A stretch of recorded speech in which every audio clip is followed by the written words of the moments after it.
Okay, so starting it. It is officially on the record. Welcome, ladies and gentlemen. This is Sade Wayadu, personal brand strategist, speaker, coach, founder of SadeWayadu.com, where we help women entrepreneurs brand their greatness and profit from their brilliance. We are live with the first 2016 brand on Blab, and I am so happy to have our guest of the evening, Miss Evita Robinson. She is the founder of the Nomadness Travel Tribe, and we're going to get started. We had some technical difficulties, so we're going to get started, and we already have some questions. If you have a question, you can press /Q, and your questions will come up, and we will have chat, and we'll open up the seat. So I'm going to close the seat.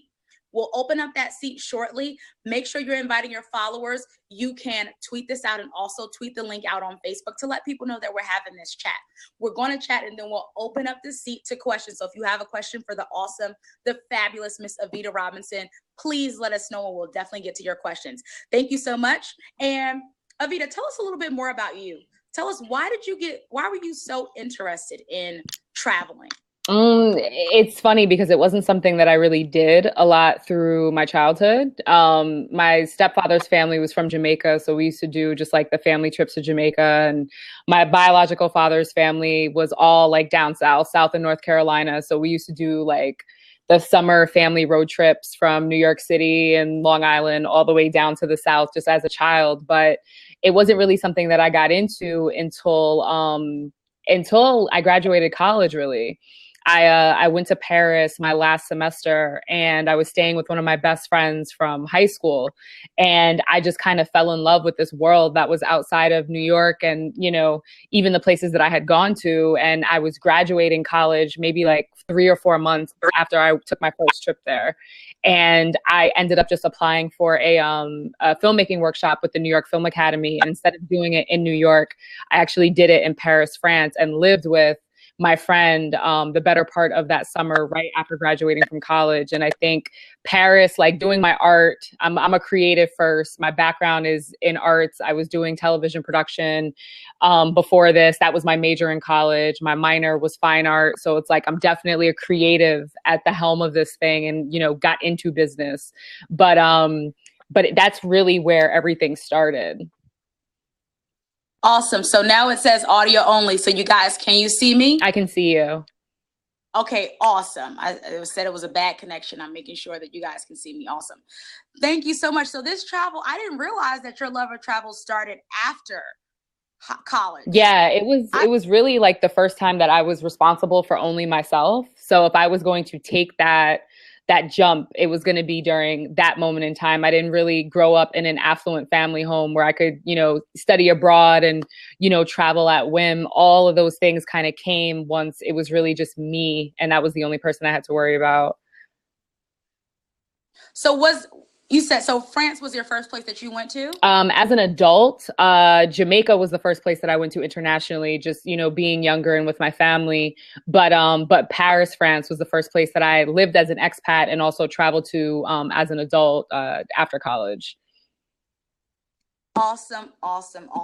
So where did the idea for the Nomadness Travel Tribe originate from? A lot of people don't realize that actually it was a web series that I started, Nomadness TV, that was really just like showcasing me gallivanting around the planet as like a 20-something-year-old Black girl that really introduced the brand name Nomadness to the general public. The tribe did not come first.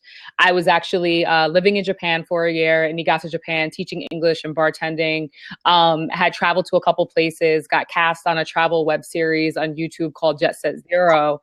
And from there, when I went back home, I was dealing with things that I had never dealt with before. I was dealing with reverse culture shock, which was new for me. I was dealing with travel withdrawal, which was new for me after having lived abroad for the better part of a year and a half. And then coming home, it's like Bronx, New York was different and foreign to me. And then I was also dealing with like, I had got dengue fever when I was backpacking between Thailand and Cambodia. So I was like sick. My family was like, all right, like you've been doing this thing for a couple years, time to get your ass home and get well. And so I was dealing with just a lot of things that were indicative of somebody who has travel as a lifestyle, not just a vacationer or somebody that goes out, you know, every once in a while. And nobody in my family lives like this. You know, my boyfriend at the time, bless his heart, he was being as supportive as he could, but he was like, I don't do this shit. Like, this is your shit. so, so it was hard to find people to relate to the lifestyle, or so I thought. And so from this point on, I was able to, you know, start a tribe from like 100 people, and literally through word of mouth, it all just, you know, grew from there. I'm laughing because half the stuff that she's saying, I'm like, oh crap. Like, oh, that's what this is. Like, this is why. Right.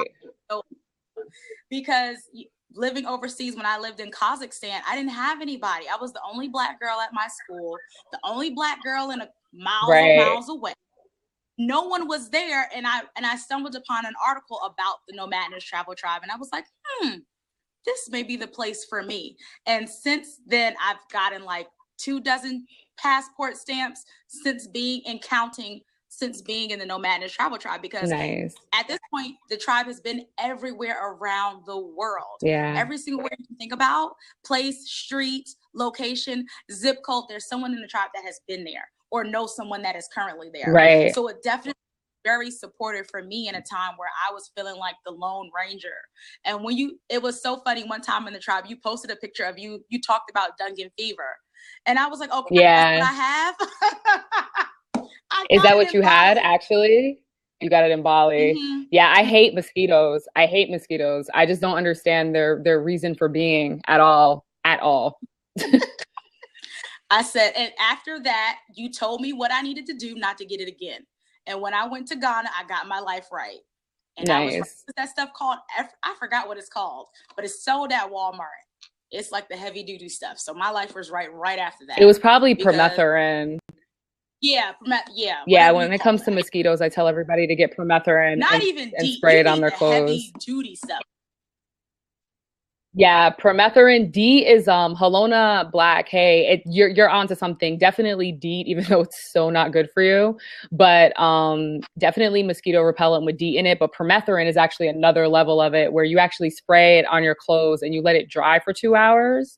And if I'm somewhere suspect when it comes to like the mosquito population, I'll actually spray it on like my bed when I know I'm going to be out of the room for the majority of the day, and let it dry. And it's like another natural repellent that takes like 10 washes to even get off, that just blocks against mosquitoes. Yeah. Like when I go to India, which I'm going back to again soon, like I don't play around. There's a couple places I just really, after getting dengue once, I'm like, I'm done. Like I don't need it ever again. That thing was the end of my life. Let me tell you something. Don't get that ever again. I was like, what the is going on? And yeah. I sprayed it when I was going. I was in, I think Singapore. Where was I at? I don't even remember. But I know I got it in Bali. But the next time I went to, I think I was either in Cambodia, Thailand, in Vietnam. I had all of that ready to rock and roll. Right. You got. And when I went to Ghana, I had some of it too, because that stuff is no joke. And that's the thing about the tribe. You get information like that. If I wasn't in the tribe, I wouldn't know anything about this permethrin stuff. I wouldn't have been able to buy it from Walmart to protect my body. So talk a little bit more about what pushed you. You saw this from where the tribe, just turning it from an idea, because a lot of us have ideas out there that we're afraid to implement, we're afraid to put out there. But how did you turn this into a movement? And that's one of the things, as I talk about building a brand, I talk also about movement building. And I love using you as a case study of how someone used social media to build a movement. It wasn't just about Evita the person, it was about how Evita, a tribe behind an idea. So can you tell us a little bit more about how you turned your idea into a movement? I think the funny thing for me was that I didn't know what I was doing when I started Nomadness. And that's the honest truth. Like I didn't set out with this grandiose plan of what this was going to look like. I didn't know I was starting a business. I didn't know that I was going to be answering the call for thousands of people, you know, around the world. I had no idea. I just knew that I had this problem. And I always tell people, I think that's a difference between the mentality of entrepreneurs and just like regular people. You know, regular people will be like, oh my gosh, like I need X, Y, and Z. Somebody should create this. Where entrepreneurs are like, I need X, Y, and Z. And I'm glad nobody's created it because I'm about to create it. And I think that that's a real key kind of like twist to you know, how we think, and especially when it comes to like branding. But as far as movement, really, I don't know that I can be, you know, that I can attest to the credit for that, because really it's about the people. And for me, Nomadness has always been about the people. You know, if there was not an answer to a call and Nomadness stayed at the first 100 people that I threw in it, you know, I would have been none the wiser of what it had the potential to create. But I think following your gut, following the homework that I feel we all, you know, have on this planet while we're here, and, you know, allowing yourself to accept the responsibility of what is put forth on you, you know, that's when the magic really happens. You know, I definitely, I tell people all the time, I feel like for me, Nomadness is like this. I'm a vessel that Nomadness had to be created through. Like, I can't say that I owned every single step of the way. You know, some people call it God. Some people, like, I'm big on like the universe. I'm Buddhist. So it's like all about like universal nature and, you know, things like that. It's when you accept that call and move forth from that space, everything is going to work out for you. Everything is going to conspire itself to work out for you. And I think that's what's really beautiful is, you know, people gravitate towards that. And people really, in essence, I feel that they want to be a part of something that is greater than them. And when you create a platform and create a space in which they can find that, I think that like that's something that is so beautiful. And there's a sense of ownership and attachment that they have to really community building. And that's really what it is at the end of the day, finding something that will bring these like-minded souls together and kind of getting out of the way. You know, like, the tribe isn't about me. Yes, I'm the face of it. And, you know, myself, along with my high council team, we run it, but it's not about me. It's about the movement. It's about the people that are involved with it, the tribe members, our experiences, our stories, you know, for better or worse. It's really about the people and the collective, where I think sometimes, depending on the leader's type, ego may get in the way. And as it gets bigger, it's like they want to suck everything that they can out of it. And I think it's something to be, you know, if you are in a leadership role, you have to understand that when you get to the capacity of building a movement, especially something international like Nomadness with, you know, almost 12,000 members worldwide, it's not about you. It never really was about me. It started with me, but it wasn't about amazing. me. Your business amazing. Brand, your tribe is never about you. It's about the people that you're going to impact. And I want to say you've definitely changed my life. That's why I've never shared this story, and I know that we're on the eve of Panama, over a year. Yes. And I've never shared this story with you, Nigel. I'm getting emotional, and I don't want you to get emotional. And I needed a place for my family to stay. My father was born in Ghana. My family, half of my family is from Ghana, but they know absolutely nothing about Ghana. It's just that simple. And we were planning a trip for 14 people, and we needed somewhere to stay. And Nigel gave me the suggestion of where my family stayed for my first trip to Ghana. He gave me, and then he made it happen. And that's where my family stayed when we were there. So I always want to thank you for bringing us all together. And, I'm going to let her talk a little bit about that in this hashtag that we have, Family by Choice, and what it really means to build. I'm getting a little choked up. What it really means to build a tribe and a family. It's not even just a tribe. I know we talk about family and community building in the live streaming community, because just like through Blab, we've built a community. Through Periscope, we've built a community, and it becomes our family. And when something happens to our family members, we get emotional. We feel something about that. So I really want her to talk about how we've healed from that and how we've remembered that thing that is happening. I know some people are not familiar with what we're talking about, because what happens when you get with tribe, we talk tribe lingo, and everybody else is like, what are they talking about? They're like, what? What's a jungle brother? What? What are you talking about? So I just wanted Evita to talk a little bit about Panama 2015. Yeah, so yesterday, actually, January 16th, was the 1 year anniversary of this like really just horrific accident that happened just outside of Panama City. Like the tribe has a bunch of different tentacles to it, right? And one of the things that we're really popular and well known for are our meetups. And sometimes the meetups take on an international scope. And it's kind of like these trips that, you know, our group members plan within themselves. And for some reason, every like MLK weekend, there's always like a flight sale to Panama City for some reason, because it happened again this year too. But last year was the second year actually that they went.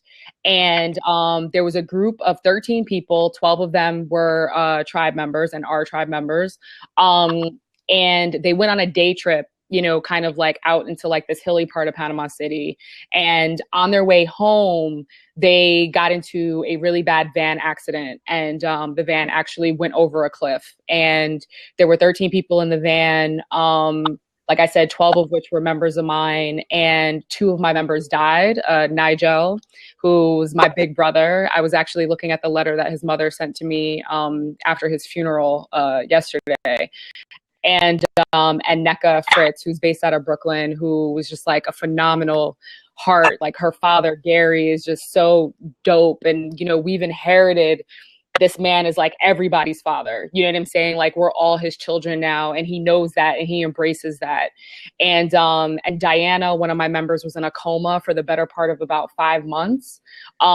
She's out of it. She's in a facility, just kind of still through the recovery, her process. And, you know, everybody at some point was in the hospital with certain injuries. Some ranged, you know, from bruised ribs and they flew home the next day, all the way to like, I was literally in and out of hospitals with people with major surgeries and, you know, not enough tissue. So they're doing like external surgeries on people. And it was, I still can't believe that like literally this time last year, I was in Panama dealing with that, you know, like it wasn't a Nomadness trip, but it didn't matter to me. Like these are my people, and I could not sit back.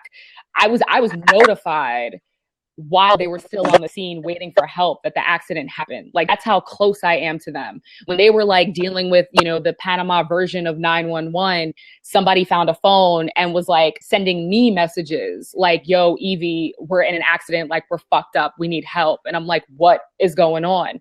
And then my team immediately is putting the pieces together. And the next thing I knew, I was on a flight to Panama City the very next day, along with my team member, Callie, and then Macario joined us the next day. And it was just like 3 days of, I mean, literally like finding bodies in and out of funeral homes, in and out of hospitals, like finding out where our people are, but also showing the power of the community of the tribe, because in 4 days, we raised like $64,000 to get these people's medical bills paid and to get them out of Panama City so that they could get back to the United States. And for something particularly in like the Black community where they say that we don't get along and that we don't work together and we don't support one another, to be able to literally see like hundreds of people send whatever they could in for these people that they may or may not have ever known or met in the tribe, but because they were tribe and they saw us down there trying to do stuff, I'm talking thousands of miles were donated across like every airline that you could ever think of so that we could fly people's families in. And literally like dealing with that, I gave myself a 1 week deadline that like from the day that I landed there with Callie, that a week later, every single person that was in that accident that could be transported was out of that country. And literally at like 9:30 p.m. a week later, Jasmine was the last person that was in there, that was in the hospital, and she was able to get flown home. And it was just like dealing with it, you know, the aftermath. For the next 2 following weekends, I was at funerals for people that were my friends. You know, like Nigel was like he would call me and be like, yo, you're my little sister, and tell me about how he had to like, you know, he's got to check these dudes, you know what I'm saying, for dating, you know, not getting their act right with me. And it was just beautiful. Like, it's just such a family. And I do miss Nigel dearly when I think about that. I definitely do. Was this ever on the news? Thank you so much for sharing that story with us. I'm still getting chills thinking about it. It wasn't on the news here. It was on the news in Panama, and Jesus, like it made it it made it difficult dealing with it in Panama, because the thing is, like, I have a weird knack, like natural knack for PR, right? And like, I know my group, I know my people. There's certain stuff that you can't just like blurt out all over the place. Like, they didn't know that I was getting all of this information as it was coming in. I made sure that the as many facts as we could have were there. I also have a policy on social media that I do not make announcements about any injuries or deaths with anybody that I know until I have talked to their family and gotten permission from one of their family members. Because I'll be damned if I'm gonna find out about somebody's injury or death in my family off social media without anybody having, you know, the human decency to speak with somebody in my family first. And, you know, there were other people saying stuff, and I was like, I'm not saying anything until I get the okay from somebody's parent or, you know, next of kin that it's okay to make this announcement. So that's what was like really difficult, because we were trying to like keep people protected from certain information until we were ready, or the family was ready to get that information out. But the thing is, like, especially with South America, like, their news is not censored. Like, it's not censored at all. They'll show bodies, they'll show this, that, and the other. And the accident hit headline news. I mean, imagine being like in a foreign country and it's like a bus of 12 Americans flipped over. Like, what?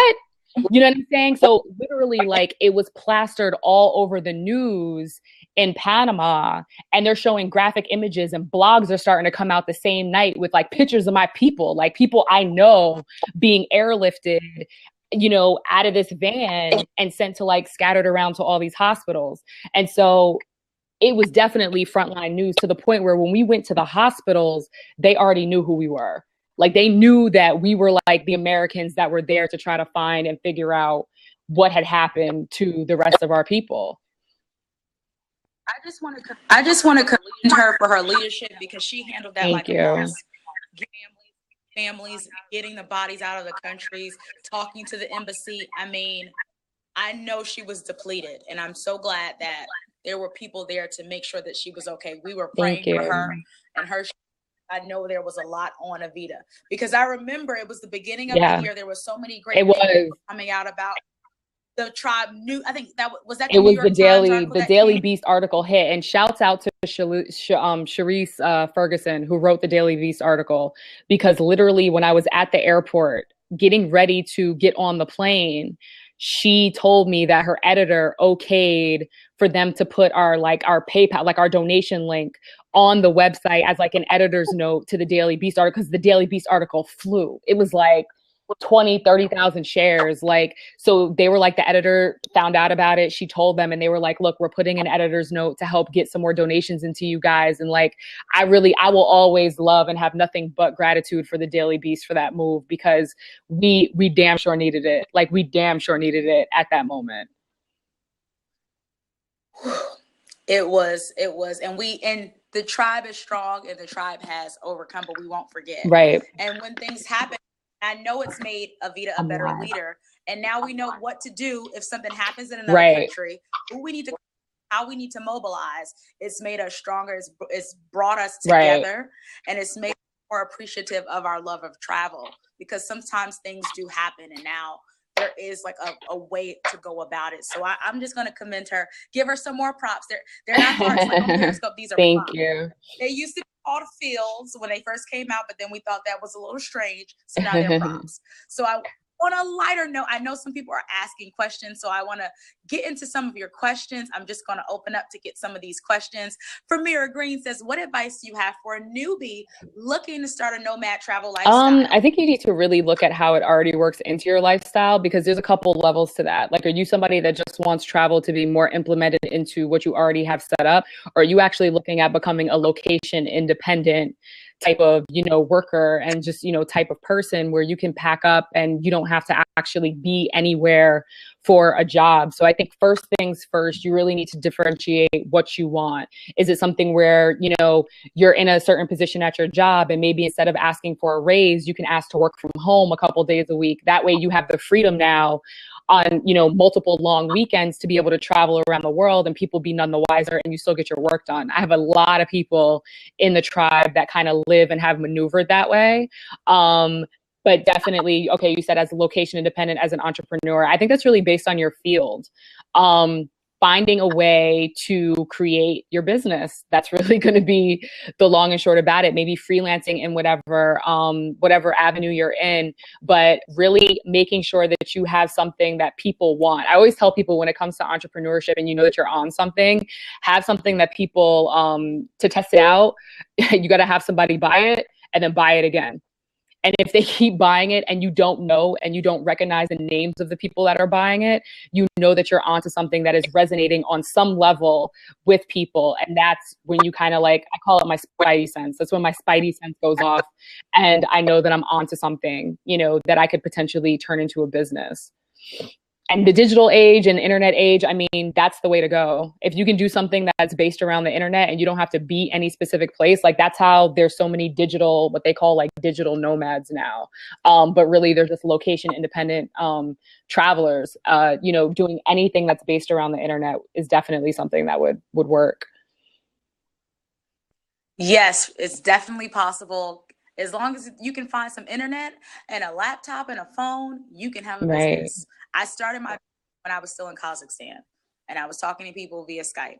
So you can definitely do it from Mira. You can definitely make this happen. This can be your year of being a digital nomad. Right.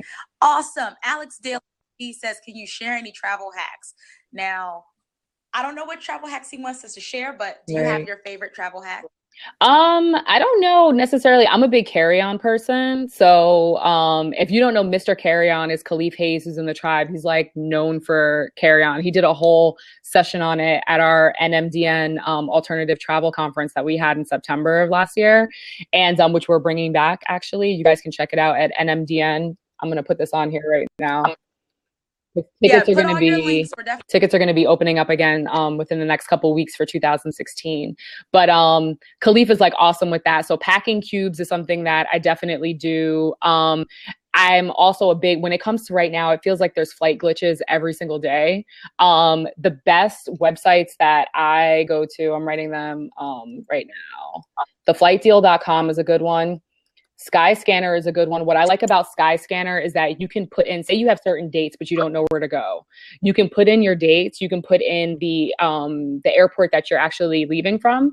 And in the destination tab, you can put in everywhere. And what it will do is it will sort from cheapest to most expensive, all the different places that you can go during that time from your origination airport, which is really, really cool. Secretflying.com is really good as well. Secret Flying, you may see some overlap between that and the Flight Deal, but they're really awesome sites to find cheap flights because flights tend to be like the most expensive part of a lot of trips. So it's a good one to kind of, you know, nip in the bud. Awesome, awesome, awesome. I'm going to get this question in. I think this is a great question from Helana. Is it Helana Black? How is your lifestyle profitable for you? People want to know. Yeah, no. Not asking for your salary, but just curious, how did you monetize this Right. business? And there's so many like different tentacles to what Nomadness is. I mean, obviously we just made the announcement actually on New Year's Day that after 2016, we're going to be retiring our Nomadness X trips, which is like the international trips. But one of the ways that there's money, the money is obviously made off of trips. Merchandising is a big part of it as well. We have a merchandise site. I'm putting this on here. We have a merchandise site, advertising through our web series. I get paid for a lot of my speaking engagements and appearances and things like that, as well as events that we do throughout the course of the year. They all kind of bleed into it. There's never, ever been and never, ever will be just one way that I make money through Nomadness. It's all about diversifying your income in as many ways as possible. And I love that people ask that question. I want people to think that I'm like broke for as long as possible. No, multiple streams. No, multiple streams is everything. I'm just saying people's like perception of it. I always laugh when I get that because people are like, you do this. This is so cool. But like, how do you make any money? And I'm just like, yep. Trips, merchandise, physical products. Yeah. She's done a class course before.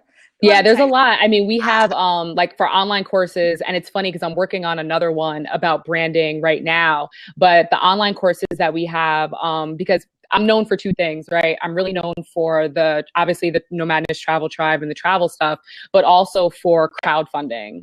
We've had 3 overly successful Kickstarter campaigns for different projects pertaining to the tribe, and have raised over $40,000 via Kickstarter. So crowdfunding masterminds is actually one of the courses that I have online, as is touring for startups, which is something because early on in 2013, we actually did a cross-country RV tour, and we went from New York to LA over the course of 3.5 weeks, and I gave presentations about travel and diversity to HBCUs. Like, I really wanted to bring that to HBCU campuses first, because I feel like they always get like they're at the low end of the totem pole for any type of like really quality programming, and I knew they couldn't afford it. So it was like crowdfunding was the best way for us to be able to bring that opportunity to them for free. Awesome. Yes, I have participated and donated to the tour, and I'm looking for. Are you doing it again in 2016? Is there another RV tour? With the changes that we're implementing, because essentially what the big change with Nomadness is we're pivoting from doing the international trips to now going into the world of international large scale events. And I'm really excited about that because it opens up so much more to us. And so I'm thinking that we're going to bring a version of it back for 2017, since we made the new announcement. We got to get through 2016, make these last couple trips awesome, give people their good sense of nostalgia, and kind of take it to the next level. Yes. I'm never around. When the RV tour was happening, I was overseas. Now that things are happening, I can't go nowhere. I've been stuck in the country for like almost 2 years, but I'm getting out. Nice. Morocco 20. I'm excited. Okay, let's get to Gold Digger TV's question. Evita, what is your biggest challenge when you first started? What was your biggest challenge? Not going broke. Not going broke. I mean, really, it's just keeping my sanity in that. Everybody is scared about finances like all the time, and I get it, and it's real. I think what I've learned more than anything over the last couple of years of really getting into entrepreneurship is that money is very fluid. It's just a fluid thing. Like, you have it, and then sometimes you don't, and then it's just like it comes back, and it works out. It's this weird kind of concept that we get really, really wrapped up in, understandably so, because we need it. But I have just approached it and looked at money from like a different viewpoint, I think, that has kind of relaxed me into understanding that everything will always work out no matter what. And that gives me a sense of sanity. I just work my ass off when those tough times are there. That's what it's all about, being an entrepreneur. So I think that was the biggest thing, was just getting in a mental space of understanding what was happening, because I was freelancing in television before this, and I thought I had a good, I was still working on a television show, thought we had a good run. And then randomly, like the week before Christmas, they were just like, yeah, so like, you guys in your position aren't needed anymore, which is like notorious for television. It's a fickle industry. And I was kind of thrown into this, eligibility for unemployment. I had never done it before. And I was like, listen, I can either take this jump and go on unemployment and, try to survive, but also give this project, this thing that I'd started, a chance and see what it is, because it had picked up steam so fast. I was like, I don't know what the hell this is. Literally, like 3 weeks after we started, we had a 40-person meetup in New York City. And 3 months after we started, we were in our first trip to Panama. It was Bocas del Toro. And 6 months after that, our first trip was in Ebony magazine. And it's just like, holy shit, what just happened? So I wanted to give it its due diligence and its space to flourish and kind of see what happened from there. But it's a tough thing to jump, and like entrepreneurship, it isn't for everyone, and you have to be very, very strong-willed and see the staircase even when it isn't there, and build those parachutes after you are already flown off the cliff, and just understand that it will all work out. You just have to put the work in. Awesome. I'm going to open up the seat to Joy. I know Joy has some amazing things to say. And questions to ask. Joy, can you hear us? Microphone check. Yes, I can hear you. Can you hear me? Yes. Hi, Joy. Hi, how are you? Yeah, Good. I'm very excited about this. But I have, well, the first question that came to mind is like, I'm assuming that the majority of you, when you travel, is the majority is people of color. Am I correct? Yes. Okay. So, do you find that is this a problem? Like when you go to other countries and when you're traveling in groups, is there ever a problem where, racism might, come about because you guys are in groups and stuff like that? I know a lot of times when there is a group of us, there seems to be just the way we are approached is just differently. So I was just wondering about that. Right. And that's a great question and absolutely valid. There's been instances where my group is actually broken off. And there was something restaurant based that had happened on our first trip to Spain. I believe it was in Madrid. And they felt like they were denied access. I wasn't there, but I just remember everybody coming back just like real disheartened. And there was a full conversation about like racism, but really classism that they felt was really prevalent in certain parts of Spain, particularly Madrid. And so there was that instance. There was another instance in which one of the places that we were staying, I found out on the back end after some lackluster service that pretty much the wife of the person who owned it was just like, we don't care, we're not taking care of them. Like, we don't care if they leave or if they don't. And I never even told my group about that. So I'm not even stating what trip it was right now. But so I have this like intersection between making sure that my people are okay, but then sometimes I'm dealing with this other bullshit that's behind the scenes that they don't even, they're none the wiser to. They have no idea that I'm dealing with that. And that's where, again, that like natural kind of knack for PR and being able to show face and, and problem solve really kind of comes into play. But have we had any like major kind of like dangerous situations or completely blatant situations on any of the trips? I can't say that we have, not with the group. And one of the things, can I ask one more question, Sade? Yes. Okay. So my passion really is to do travel for children, but this type of travel would be through video conferencing, because a lot of children, especially children of color, they don't really get outside of their community. And so my passion is to bring trips to them to different places. And so I'm definitely I want to know more about traveling across, country and things like that. But I'm just curious as to why, when I heard you're not going to do as much international traveling, or did I hear that right or not? Yeah, what we're doing is in the last 4 years now, it'll be 5 years at the end of 2016. Nomadness will have done 30 trips, which is like insane. Like that's how much I'm on the road. And I host and I facilitate like 98% of them, along with my my trip coordinator does other ones. And so what we're noticing is that it's time to grow. The other thing is our members are such avid travelers. They're on it. I mean, as soon as there was a flight glitch to Guatemala that's on one of the websites that I put up there that dropped like earlier, I think it was last week.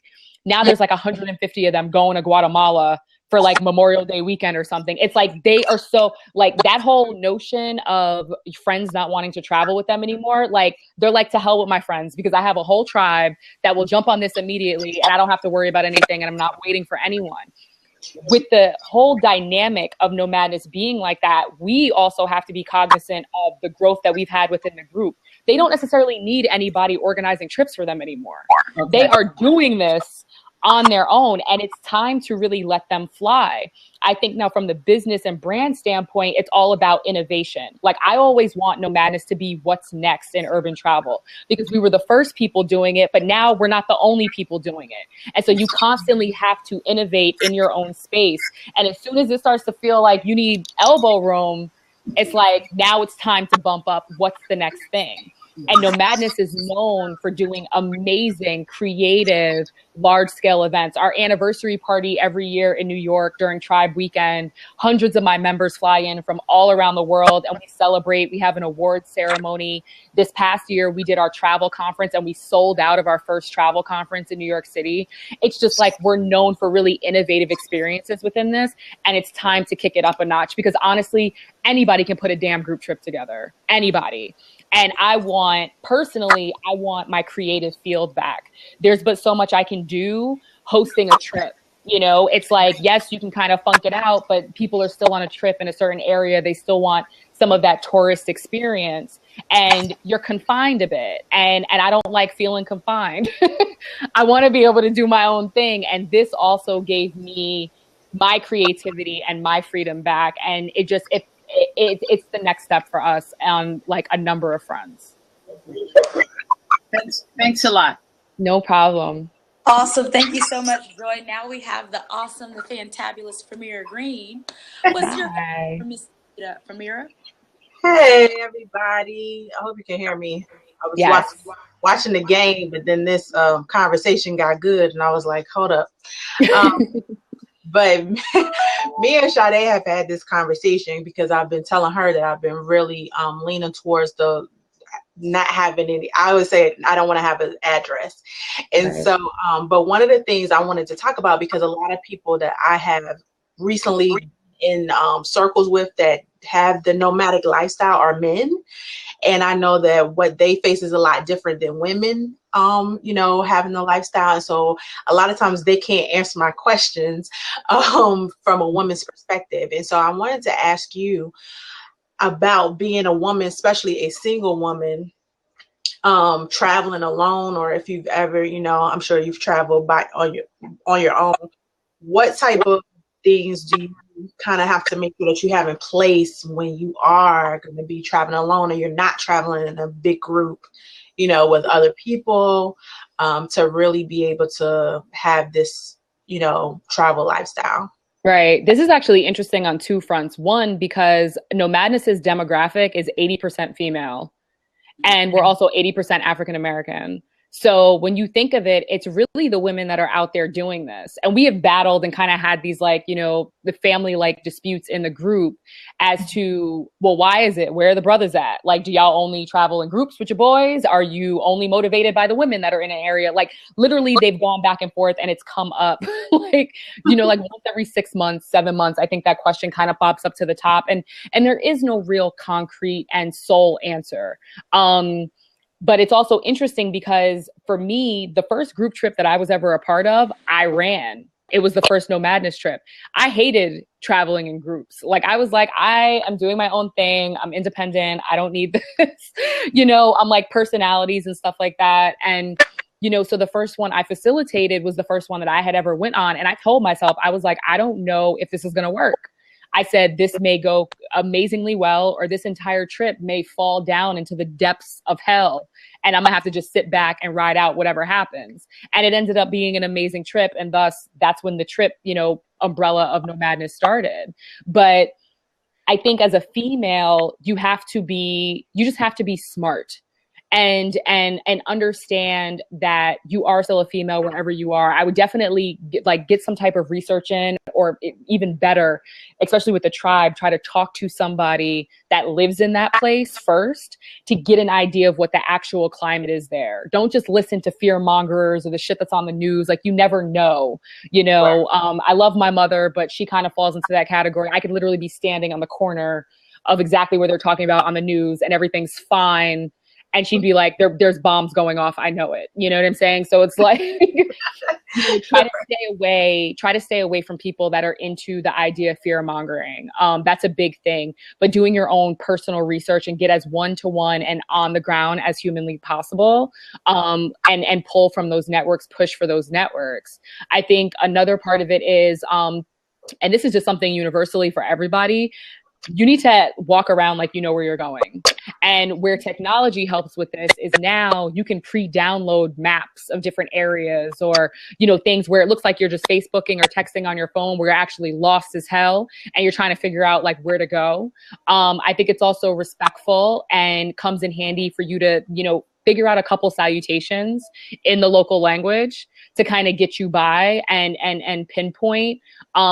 If there's any way, this is the other thing too, especially, I don't know if you're like a hotel traveler. For me, I was like a hostel traveler, right? So for me, it was just like hostels, and, you know, because I like the community that they breed.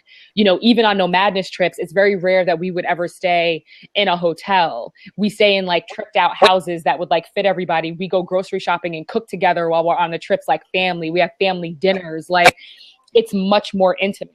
And so I always liked that idea of hostels. And even if I wanted my own room, I would just pay for an independent room in a hostel setting, because in a hostel, there's always a community environment somewhere. And what I learned backpacking on my own for years was that even if you're traveling alone, or you start off traveling alone, you don't end up that way. You know what I'm saying? Like, you end up meeting people.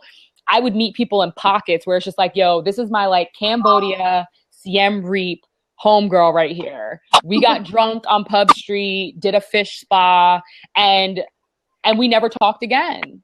And I think that's kind of like the cool things about traveling, is you have these like life-changing moments and these really cool memories with people that you meet on the fly, and you may never, ever, ever talk to them ever again, but it's okay, because they were only really supposed to be in your life for that moment and for that experience. And the same way that you cherish it, they cherish it too. And I think that's the connectivity that comes along with international travel. Yeah, but I think, and safety wise, I mean, it's the regular stuff that I would tell male or female, you know, go to a place, get a flat fanny pack. You can get them online. I have one that's like nude colored, but I think they come in like nude and black. But a flat fanny pack will go like right underneath your shirt, or it'll be flat enough where it can actually sit on your hips underneath your pants. So it just looks like you're going into your pants pocket, but it's actually a whole other layer of protection. So, you know, because some places are crazy. Like, there's some places in like Spain, La Ramblas is like the worst for pickpocketing everywhere in Barcelona. And there's some people that'll like rip they'll cut a hole in your bag. If you just have your purse on you or a backpack, they'll cut a hole in your bag so that all your shit is falling out as you're walking, and you won't even realize it until you're and they're just picking up the stuff behind you as it drops. So yeah, you know, just understand the culture of like where you are and where you're going. Thank you so much. I appreciate it. No problem. I'm gonna add that. Don't go overseas acting all brand new. Don't leave the jersey or the Richmond behind. Yeah. The stuff you would not do at your home. Don't see these acting like you don't know how to act. Like, and that's how Americans have gotten like a reputation across seas. That's how we've gotten it. Like, I've seen drunk Americans just like wildin', and I'm like, you have no sense of act right, and you feel like just because you're on vacation, you're entitled, or just because you're American, you're entitled to act like an asshole. And that's just not how this works. There's so many teachable moments that come along with it. And a message that I tell everybody, especially like Black travelers, is you have to understand that when you go to these other countries, what they perceive of you on site is the same thing that the media from America is feeding the rest of the world. So if you know that this is where they're starting from, you now have an opportunity to either perpetuate the bullshit or come in and be that influence to show them that there is more to us than what they are seeing on the television. And that's something that people need to understand and really, really take responsibility for. You have an opportunity to show better for yourself, but also for Black people as a whole. And it surprises the hell out of them every time. Every time. Awesome. Well, from this, I got just do it. Nah. Yeah, I mean, go. And I'll tell you, you might meet people. I'm going to ask Evita this question, how you get in the tribe. Because you may meet people. Bye. Where was I? In Malaysia. And someone just happened from the tribe was there at the same time I was, and we met up. We never met each other before. She's there. I said I was there, and we met up. So you'll definitely meet people along the way, especially if you're traveling Southeast Right. Asia. There's always some backpacking that you can connect with who would love to hang out with you because they're doing the same exact thing as you. Famira, just do it. Put the date on your calendar when you're going to be like deuces and just go. Right. Is there anyone else that would like to get into the seat? And while we have someone maybe getting into the seat, how do you get into the tribe? I just posted it up right now. You can go to the website, nomadnesstv.com, and there's a newbie bootcamp tab for entry. And that's pretty much your go-to and your start for getting into Nomadness. Tell us what the criteria is to get into. You have to have at least one passport stamp, which is pretty lenient considering the people that we have that are like in the group, and and it's really just to keep like the integrity of the people in there, and making sure that the conversations stay on tact. And yeah, so that's really the main thing. Canada does count if you do not live in Canada. The country where you were not born. Right. Well, I wanted to ask you about that. I know there was debate in the past about that one stamp. It's okay. They didn't give. Yeah, we have some military people too that didn't get stamps either. If you've been outside of the country at least once, you're good. So I know I'll leave that as the last question. Some people get mad in the tribe or in other places about just the one stamp rule. How do you feel about it? Should it be increased? I think it's just, I think people need to relax. I think they need to relax. It's really not that serious. Yeah, like I don't understand why people, like the things that people get stressed out about, I just don't get it sometimes. And I just like kind of let them rip and like jump in when I need to. But I think that it's the rule that started. It was the filtration process that I, stood by and I wanted. And really the basis behind it was you don't have to explain to somebody who's been outside of the country that what the benefit of travel is. I was like, I don't want to start a travel group where I have to feel like I have to babysit or coerce people into taking that first step. This isn't the space for that. This is for people who have at least done it once. So we have everything from newer travelers, novice travelers, all the way up to like, extreme travelers, but they can still intertwine with one another because they've done it at least once. Where honestly too, I feel like if you haven't left the country yet, you get into a group like Nomadness and it's going to be hella intimidating. And I don't necessarily want that to be the predisposition that somebody comes into the tribe with as well. So there's definitely, method to my madness. There are some people that are like, make it more exclusive. It needs to be more than one, but the people have their own agendas, with that type of stuff. So I listen to my gut and, I listen to my team and we kind of take it from there. Awesome. This has been a phenomenal night, even with the technical difficulties. Yeah. If no one has any more questions, you have a couple of seconds to add those in. I know that this is a busy lady. If she wasn't on this, she's either traveling or doing something else awesome and amazing. So I'm just going to say, I'm trying to look at my phone. Let me so I can look at you. Thank you so much. No problem. Dr. Finch, your one stamp 20 years ago still counts. It still counts. Thank you so much for just being a pillar in the community of women of color who travel.